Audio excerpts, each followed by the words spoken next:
Hello, everybody. I want to begin by thanking the Education and Workforce Development Cabinet, the organizers, and all of you for participating today virtually in a way that prioritizes everybody's health while we host this virtual bus tour. This has been the toughest year most of us can recall, but right now we have so many reasons to be optimistic. The light at the end of this dark tunnel is getting brighter by the minute. We are administering the safe and effective COVID-19 vaccines faster each week, and we will sprint out of this pandemic this year. And while we, as of today, have now vaccinated 25% of our eligible population, we know not everybody has gotten it. So until everybody can be vaccinated, we need everybody to be patient and vigilant. Continue to mask up and maintain social distance. Avoid crowds and practice good hygiene, and make a plan to get a vaccine, your shot of hope when your turn comes. While this year is different, and the challenges brought forth by this pandemic were certainly unexpected, one thing has never changed, a value that will never change, is that the Lieutenant Governor and my administration is an education-first administration. If you've heard me speak at all, you've heard me say that. The importance of educators and education is at the core of our values.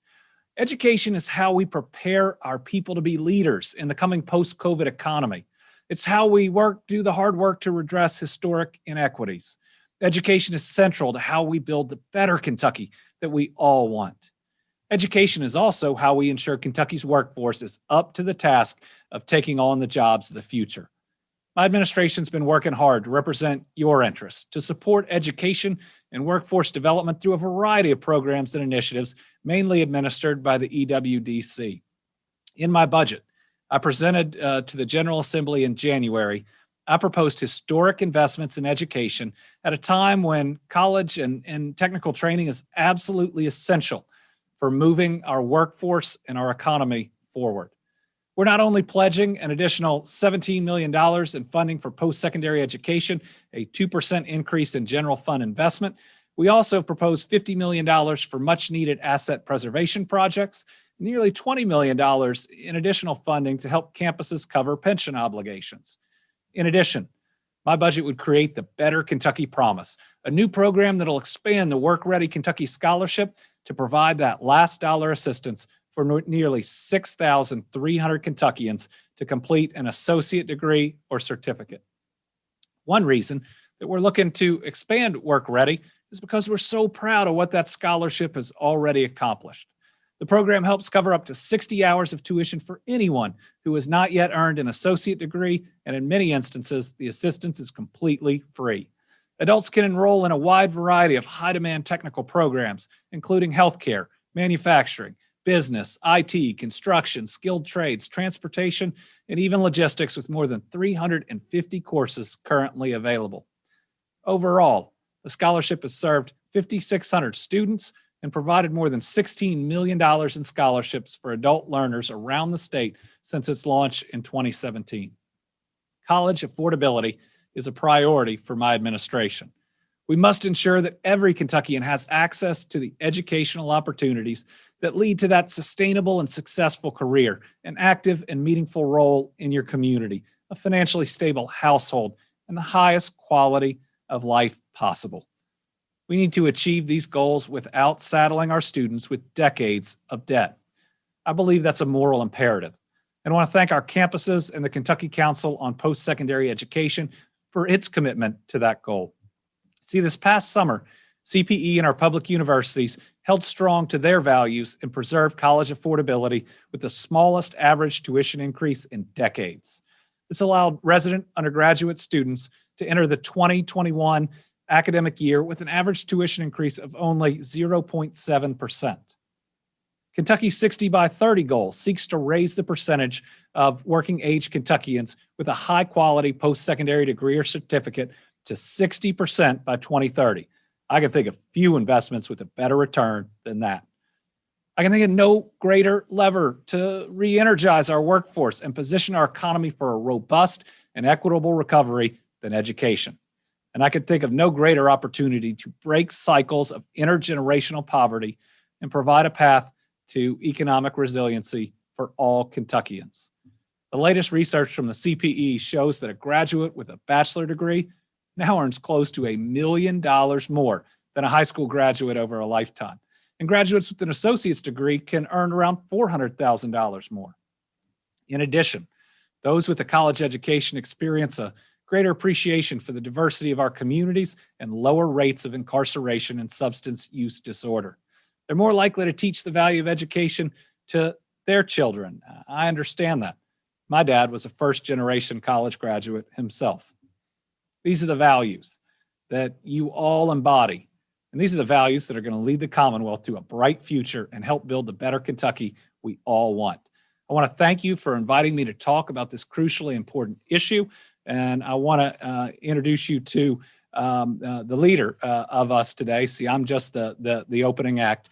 That's our Lieutenant Governor, our resident educator, a true visionary that is seeing the gaps that we have to address, but also wanting to lift each and every Kentuckian up. Your Lieutenant Governor, Jacqueline Coleman.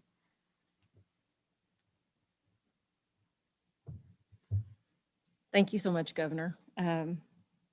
I just want to thank you, Governor, for being here today and for supporting our initiatives here to make sure that we can help get folks back to work and to upskill and to gain educational credentials as quickly as possible. So I want to thank all of you for joining us on the Discover You virtual bus tour.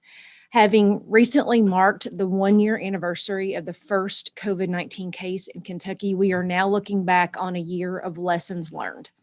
The COVID-19 pandemic has created problems of its own, but it has also exacerbated issues that have existed for years. It won't surprise anyone when I tell you that this virus has made a huge impact on our workforce, especially for women and minorities.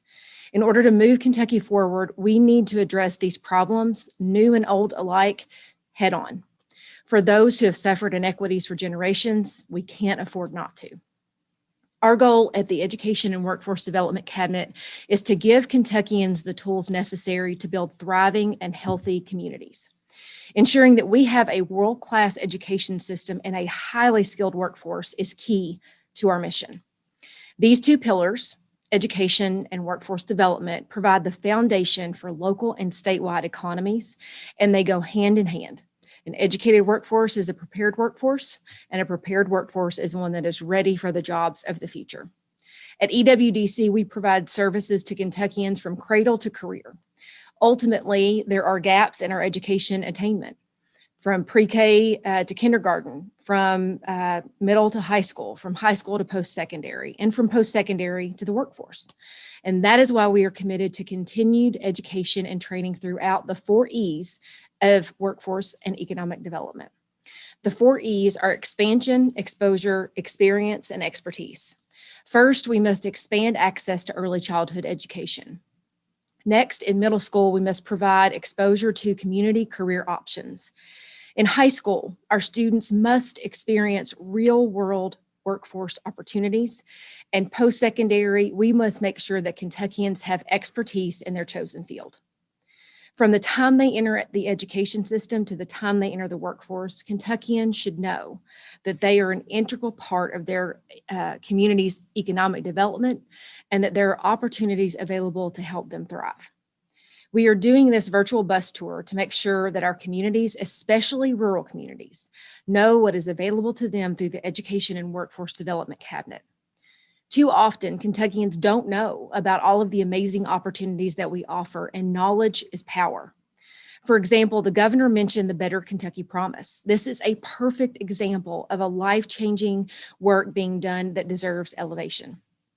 Expanding the Work Ready Scholarship creates new opportunities and provides the last dollar in for more than 6,300 Kentuckians to complete associate's degrees or secure certificates. 6,300 Kentuckians gaining that education is a huge step in moving us forward. This virtual bus tour is part of an initiative throughout this administration to adapt to changing landscape in education and job training and in the workplace during COVID-19's pandemic. We are committed to reaching people where they are and we are making efforts to improve broadband services across the Commonwealth so we can continue to bring every Kentuckian into this conversation, no matter their zip code. The programs being discussed today are available in every corner of the Commonwealth, from Pikeville to Paducah and from Maysville to Monticello. Rural economic development is a top priority of mine and of this cabinet's. Thank you to all of our local partners who are joining us today and who have helped make today happen. Together, we are building the workforce and the economy of the future right here in Kentucky. And with that said, I will hand things over to Deputy Secretary Mary Pat Regan, who will begin discussing the opportunities available in your community. Thank you, Lieutenant Governor and Governor, for kicking us off. And thank you all for joining us today on this virtual bus tour on a beautiful day outside. Too bad we're inside virtually. Just a couple housekeeping items. We do have everyone on mute while we go through the presentation, but any questions you have, you can put into the chat feature, and Brennan will get that to us at the end, and we'll do a Q&A at the end of the presentation. So what I wanted to do is kind of highlight the Education and Workforce Development Cabinet. We have 13 different agencies within our cabinet, and these are the list of the 13, but I'm going to touch on today ones that I think affect and where we can have some great growth moving forward coming out of this pandemic. The first would be the Office of Vocational Rehabilitation. This is the office that supports Kentuckians with disabilities so that they can become independent and economically self-sufficient. We work with employers and employees in hiring and training those with disabilities. Secondly, we have the Retain Grant, which we are in phase 2 of the Retain Kentucky. I know that this agency has been working really hard on this area, and this is providing talent after injury or illness. Also, all the presentations will be posted today out on the website, and John Wright on the local workforce website as well. So I know it's a lot of information, but it will be there for you. The second agency I'm going to touch on is the adult education. And as the Lieutenant Governor said, we've identified during this pandemic gaps in different areas of the workforce and education. This is where I think we can put a lot of focus and energy and rethink the way that we offer these services today. There are approximately 350,000 working age Kentuckians who don't have a high school diploma or equivalent. And as we move out of this pandemic into jobs of the future, we know that those jobs, or at least 62% of them, will require some level of post-secondary education or training. So this is where we're going to work to think about what the jobs of the future are, and also in discussions, think about people who maybe did not have a good experience in the classroom. So that becomes a barrier to taking part in some of these available services. So we have to rethink how we offer these services, whether that's online or online through KCTCS, or any different ways that would knock down that barrier of how adults can go back and get their GED or an equivalent. We also have the free GED program, which the governor and lieutenant governor are strongly behind, and we've seen a lot of growth in that area as well. And you can find out about that through www.ged.com.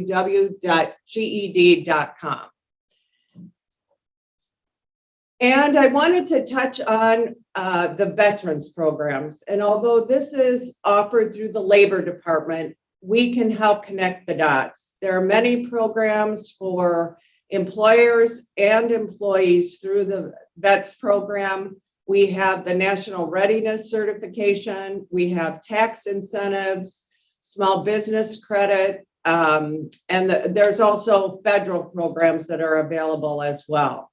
And then we have partners with the program assistance, which we have the Homeless Veterans Program, we have the Kentucky Department of Affairs for Veterans, and the Kentucky Veterans Learning occupation. So again, that is offered through the Labor Department, but we can connect you through there. And so I'm going to turn it back to the Lieutenant Governor to talk about the Work Ready Scholarship. Thank you so much, Deputy Secretary. As the governor mentioned earlier, we've got some really exciting news about how we want to expand that. We want to expand it because it's been such a successful program. As you all know, there are many unfilled jobs in Kentucky because workers don't have the training that employers need. And fortunately, you don't always need a 4-year college degree to get a job. Just one class can provide college credit, and this credit can lead to better paying jobs, industry certifications, or it can be used to start an associate's degree. 5 years after graduating with an associate's degree, our students in the trades make over $51,000 a year on average. And that's why I'm excited to promote the Work Ready Scholarship. It provides free tuition for over 350 courses with classes both online and on campus. It's designed to allow Kentuckians to get in, get out, and get to work quickly. The scholarship isn't income-based, and it doesn't have essay or GPA requirements. Even if you aren't looking for a new job, this program will allow you to create more opportunities within your current job. So you can take advantage of the fast track to a better job and better pay in as little as one class. To do so, please call 833-711-WRKS, or you can go to workreadykentucky.com. Next up, I have the FAFSA, and I always laugh because I, for some reason, have to say this word every other day, and this acronym is tough for me, so stick with me on this. But higher education will play a crucial role in our economic recovery following the pandemic. It's going to help adults to gain new employability skills and prepare students for a new generation of jobs. These benefits start with positive steps like filling out the FAFSA, which allow students to secure the financial resources that are necessary to create real opportunities for Kentucky students and families. The FAFSA, which is short for Free Application for Federal Student Aid, is required for students to be eligible for federal Pell Grants and student loans. Students who complete the form are far more likely to enroll in college, and those who receive aid are more likely to stay in college. Unfortunately, the pandemic closed our school buildings, which has made it difficult for school counselors to support students and families with the financial aid process. Lack of reliable internet has caused another set of issues with completing the FAFSA and as well. And this has led to a significant decrease in applications, which is an indicator that Kentucky could see a decline in higher education enrollment this fall. Right now, it's crucial that our students know why and how to complete their FAFSA. You'll see requirements on the screen here, but the first and most important step to creating this is your FSA ID, which can be done at fsaid.ed.gov. Once you create your ID and provide the necessary information, be sure to check your email regularly to stay up to date on the financial aid process.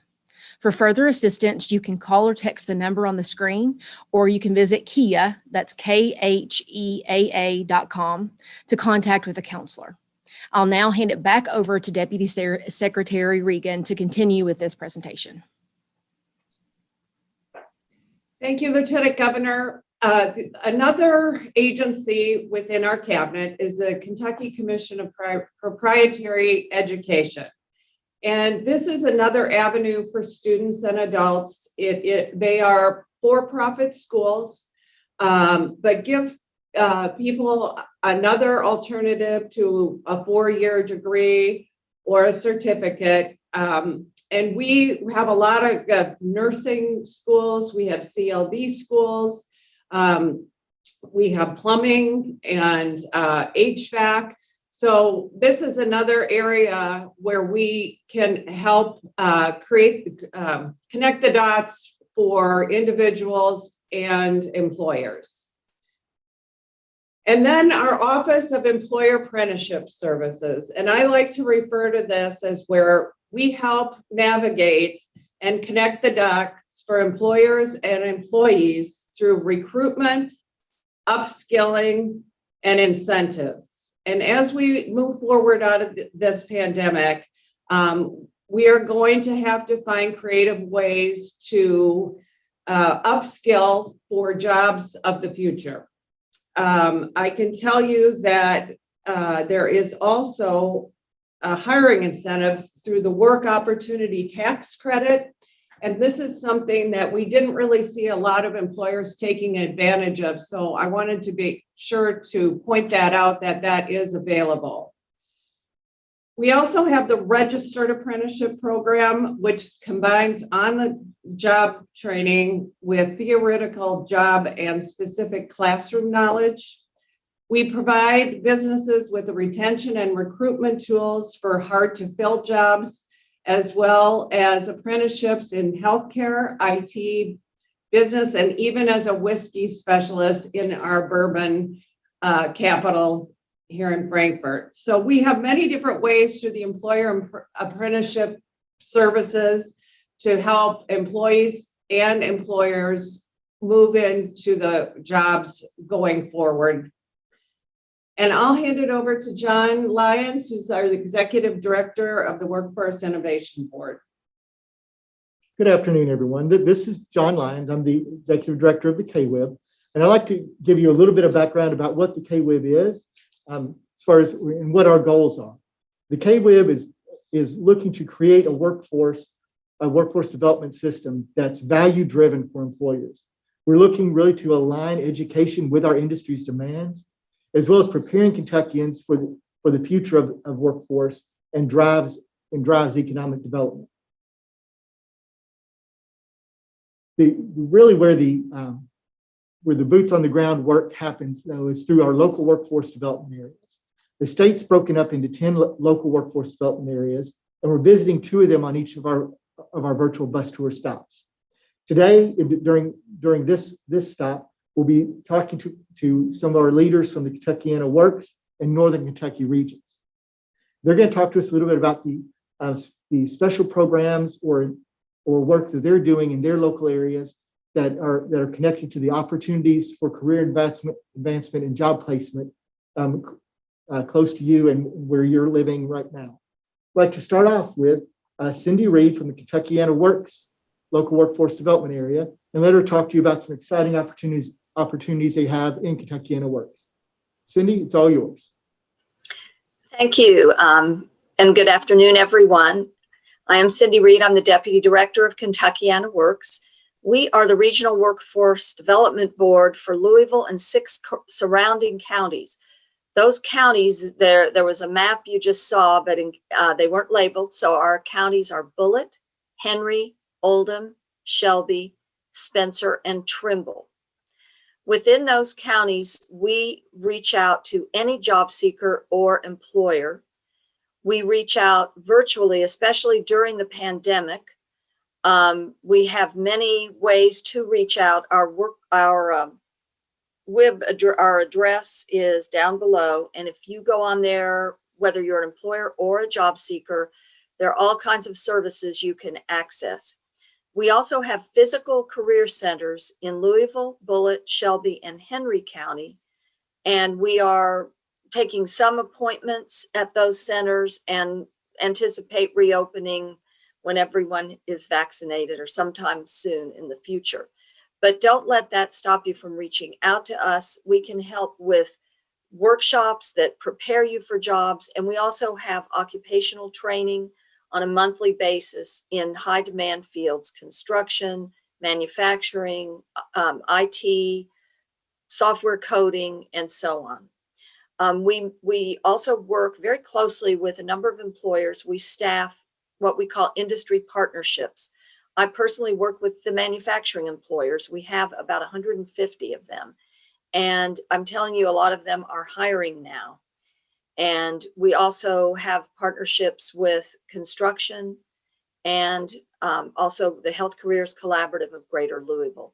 We keep in touch with employers. We reach out to job seekers. And if you go to our web address, you can fill out a very quick email and we will quickly get you connected to someone, a career counselor, who can help you do whatever you're trying to do with your next step in life. Thanks. Thanks so much, Cindy. Next, I'd like to introduce you to Tara Johnson-Nome with the Northern Kentucky region. Good afternoon. Thanks so much. I am the director of the Northern Kentucky Workforce Investment Board. And we, like Cindy, I'll just go ahead and let you know, we serve Boone, Campbell, Carroll, Gallatin, Grant, Owen, and Pendleton counties. The Northern Kentucky Workforce Investment Board, much like KentuckianaWorks, we have employer collaboratives that we're working with in partnership with a number of other groups like the Northern Kentucky Chamber and Gateway Community and Technical College and our local employers. We have a number of training programs as well. I did want to highlight, we have a number of jobs open in Northern Kentucky right this minute. Just a few here. We just pulled out a few examples of the top 5 that are open at the moment that were posted in January, all with a starting wage of at least $37,000. Anything from truck drivers to operations managers, sales representatives, maintenance workers, accountants, accounting clerks, and of course the wages just go up from there. We certainly want to be that resource for you to get you connected wherever your career is headed next. And if you need some additional skills to get there, we are able to assist with everything from career coaching and resume building to potentially training as well. And if you want to go on to the next slide, I did just want to let everyone know that basically we're available to help anyone that's looking for work, and also our employers who are regularly seeking us out saying that they are looking for talent. So we have regular hiring events going on every week, and you can go to nkcareercenter.org under either resources and also under calendar of events. And you can find out, about what's coming up this week. We also have regular Facebook Live events every Tuesday with resume building, interview skills, all kinds of career coaching workshops. And then every Thursday, we highlight an employer who is hiring. If you want to get connected to us, you can call our Covington location, 859-292-6666. You can email us. The link is there on the page, careercoach@brightencenter.com. Brighton Center is our contractor, so we work really closely with them. Or you can actually walk in and make an appointment, either to use our computers or to meet with a talent specialist.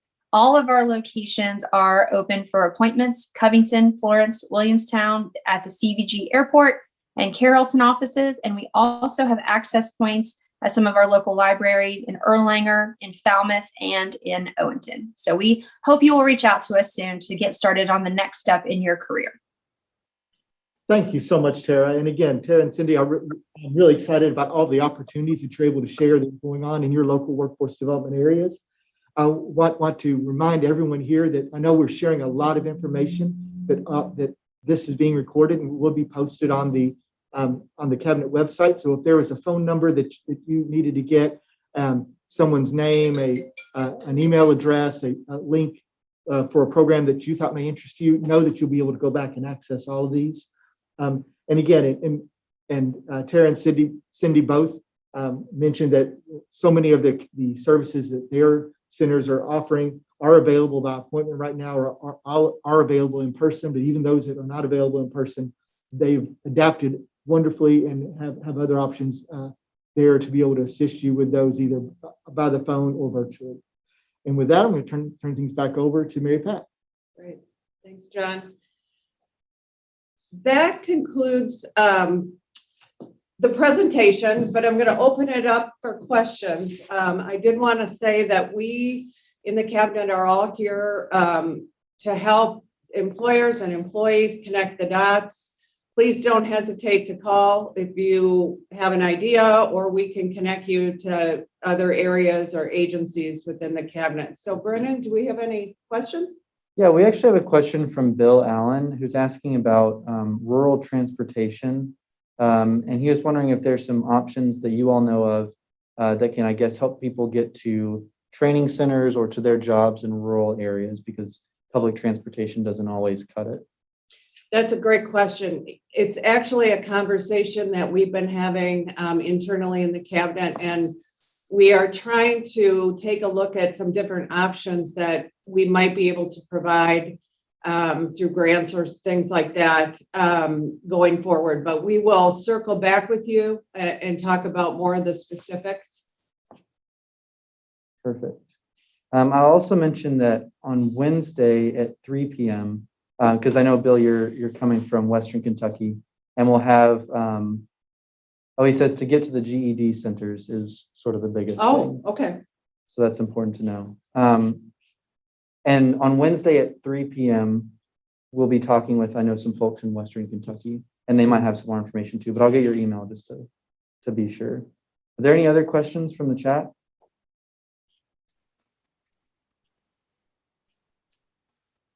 While you're waiting for additional questions, I would just add, in Northern Kentucky, we have a couple of different nonprofits like the Community Action Commission, who has been working on some transportation solutions. So if there was anyone else on that was interested in transportation needs, they can reach out to the Career Center, and there might be some opportunities depending on what the need is. Thank you so much. Thanks, Tara. Hi, I would also add for KentuckianaWorks, this isn't exactly what people were asking about, but just in terms of transportation being a challenge even to access career services, we have what we call a mobile team in our region, and they can get anywhere they need to get. So if you go to our website and reach out, we can make sure someone can get to you to help you. Great, thank you.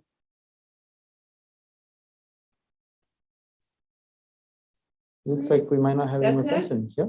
All right, well, we appreciate everyone joining us today. Again, feel free to call. We're here to help, and enjoy the rest of this sunny day. Bye. Bye, everyone.